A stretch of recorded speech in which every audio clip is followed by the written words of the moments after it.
As our lives in modern day society seem to grow more chaotic, anxious, and stressful by the day, many people are turning toward the ancient philosophy of Stoicism to regain peace and tranquility. And when you hear the term Stoic or Stoicism, you might think of like a cold, unemotional person affected by pain or pleasure. But really, Stoicism is a philosophy concerned with the art of living, how to not only make it through the battle that is life, but how to live the best life possible. Now, in the next series of videos, we'll be going over what exactly Stoicism is and how it can specifically help us today. Now, first, we'll go over the basics and learn exactly what the Stoics believed in. Then I'll analyze the good and bad parts and see if there's anything good or practical we can use to better our lives. Now, if you're someone struggling with anxiety, fear, or emotional instability, make sure to watch until the end and then let me know your thoughts.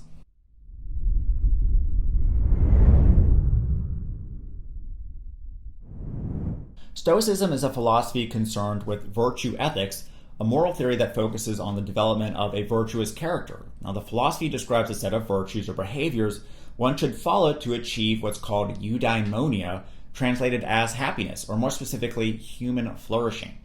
We can think of Eudaimonia as more than just trying to be happy, but having a quality state of well-being overall. Stoicism flourished for about 480 years, starting in ancient Greece and then in Rome. It has to do with accepting one's role in nature's plan, not allowing yourself to be controlled by the desire for pleasure or being controlled by pain, striving to treat others fairly and acting rationally. Now, its biggest contributors were Chrysippus, Seneca the Younger, Epictetus, who was a slave, and the Roman Emperor Marcus Aurelius.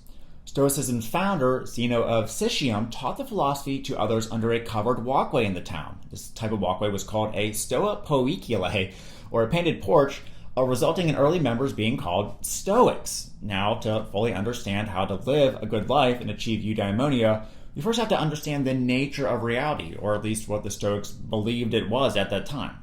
This is because the virtue ethic system Stoics claim we should live our lives by is derived from logic about their metaphysics, or what they thought reality was and how it operated. The Stoics could almost be considered naturalists, meaning that all there is to reality is nature and natural laws. They looked at the world and saw structure and order to everything, whereas we call it natural laws and believe this organizing principle to be the divine or God. This isn't God as in like a divine being that looks down on us, but more like natural laws that pervade everything. And God is maximally logical, they believed, and thus gives order and structure to everything. To the Stoics, God is made of something called Pneuma, translated as breath, which they thought of like a fiery material that is in everything, including us. We have our material body, but also a soul, or this Pneuma, inside us. The Stoics believed in something called soft determinism, meaning that for the most part they thought that all events were deterministic due to everything just being nature and acting according to logical rules. So your future is already set for you and you can't change it. But because of the pneuma that's in us, we do have some degree of free will in how we choose to respond to these predetermined events that are going to happen to us, whether we like it or not. So what would be a virtuous way to behave and respond to life and these predetermined events that are going to happen to us?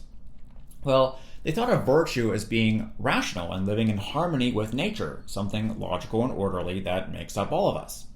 Now, other videos and articles you'll read on Stoicism say that there are four main cardinal virtues, which there are, but really it's best to think of their approach to virtue as threefold. Number one, living at peace with our own nature as rational beings without inner conflict and self-love. Number two, living at peace or harmoniously with other people, even ones we think we despise because we're made up of the same nature. And number three, living at peace with external events by welcoming the fate that befalls us without fear, complaint, or craving more things. One way to think of Stoicism is in terms of spheres of influence. Things not in our sphere of influence, like the actions and opinions of others, our health, our reputation, our wealth, we have no control over.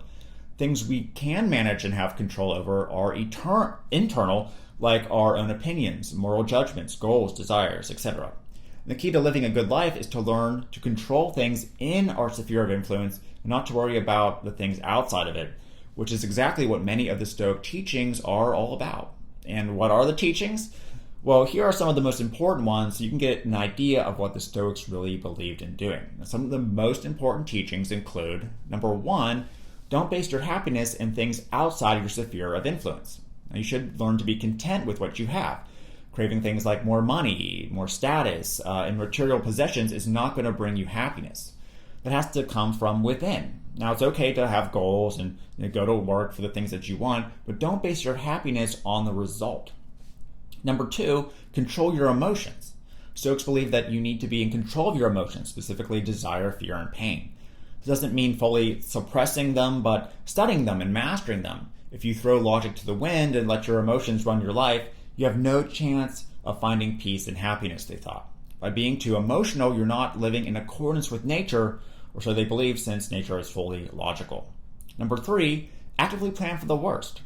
The Stoics, particularly Seneca, said that you should actively plan for the worst situation to happen.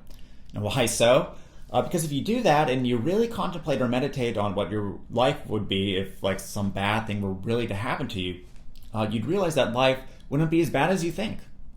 In fact, twice a year, Stoic philosophers suggested that you should try to live as like a beggar would, just to prove to yourself that almost nothing material is needed for happiness. And if you were to lose everything in some sort of worst case scenario, you wouldn't be as badly off as your mind makes you think that you will. But what about when a terrible tragedy does really affect us? Number 4 is we have to accept that bad things will happen. Suffering is a part of life, and we shouldn't try to hide that or ignore it. In nature, bad things will randomly happen to us, whether we like it or not, and we're a part of that nature. So we should accept that tragedy will happen and stop pretending that we live in some fantasy land where that stuff doesn't happen, and then we act all surprised and shocked whenever it does. Then, when the terrible stuff does happen to us, which it's going to, we're not terribly devastated. For example, if we know it's going to rain, we don't get angry at it because we expect it. So we shouldn't get angry when tragedy strikes, or people manipulate us, or life is cruel and unfair.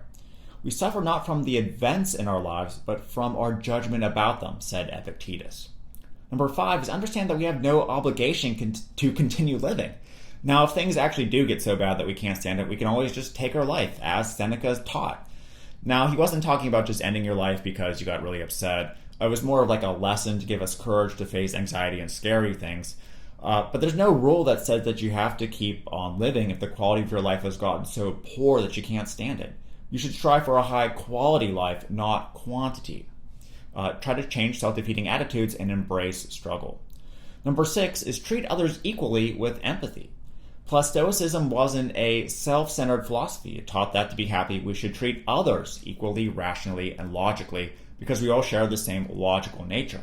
We're all one and the same, brothers and sisters, so to speak. We all struggle and suffer, therefore, you should have empathy for your fellow man, even if you may consider him your enemy. When it comes to other people, you should always do the right thing as well, even when no one's looking. As Marcus Aurelius wrote, an emerald shines even when its worth is not spoken of. The only thing you control is your inner world or soul, so you need to live virtuously with integrity. And that means doing the right thing no matter what. This will help you be more virtuous and live a good life.